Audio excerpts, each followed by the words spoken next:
ਮਾਂ ਬੁੱਢੜੀ ਜਿਸ ਘਰ ਵਿੱਚ ਹੋਵੇ ਉਥੇ ਰਹਿਮਤ ਮੀਂਹ ਬਰਸਾਵੇ ਕਿ ਮਾਂ ਦੇ ਪੈਰਾਂ ਥੱਲੇ ਜੰਨਤ ਕਿ ਪਾਕ ਨਬੀ ਫਰਮਾਵੇ। ਲਿਓ ਜੀ ਮੈਂ ਸਾਫ਼ ਕਰਦਾ।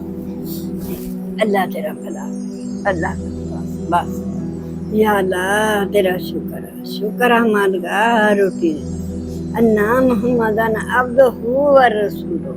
अल्लाह हर एक नु रिज़्क दे, अल्लाह रहमत वाला रिज़्क दे, अल्लाह दे रिज़्क नु रिज़्क दे, दे कर नु कर दे, दे ईमान नु अमान दे, दे औलाद नु औलाद दे, अल्लाह दे नमाज नु नमाज पढ़ने तौफीक अता फरमाई। अल्लाह इदां दे पुत सोहणिया तू जे कोई एक मंगदा सत सत पुत वंड दे। अल्लाह तेरे घर विच कोई कमी नहीं हैगी। अल्लाह बे औलाद नु औलाद जरूर दे दे। जिस वेले लोकी रोंदे आ अल्लाह दिल बड़ा तड़फदा कि अल्लाह मेरे पुत वर्गे पुत दे दे सोहणिया तेरे घर विच कोई कमी नहीं हैगी। या अल्लाह अल्लाह पुत्ता तू सत्तां पुत्तां दा मूंह धोमे। अल्लाह मेरे पुत नूं भी पुत दे। अल्लाह असीं भी हज करन जाइए। अल्लाह सानू भी रहमत दा रिज़्क दे।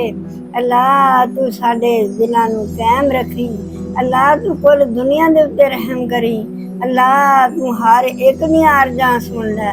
तेरे घर विच कोई कमी नहीं हैगी। या वारी ताला देख मेरे पुत ने मैनू रोटी खिलाउंदा आ। अल्लाह हर एक दा बच्चा अपने माँ बाप दा ताबेदार होवे। अल्लाह तू करम कर दे। तेरे विच कोई कर दरबार विच कोई नहीं कमी कर दे करम। ऐ दो जहान वाले अर्ज़ां कर रहे हैं असीं गम दे मारे। आमीन जी। हेलो जी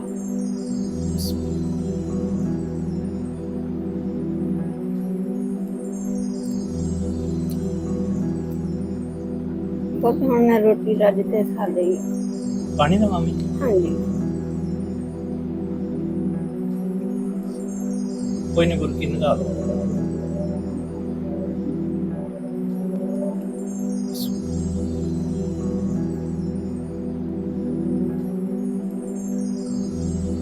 या अल्लाह तेरा शुक्र है। अल्लाह लख लख बारी शुक्र है। जोड़ा जोड़ा बनया अन्न दा पानी रोटी खाधी हुण पानी पीता दिल ठंडा हो गया।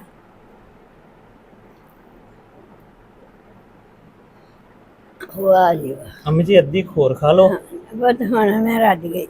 अम्मी अद्धी रोटी रह गई तुसीं पौनी क रोटी खाधी है नहीं जी। बस हुण बस इन्नी क बैठी रहना पुत।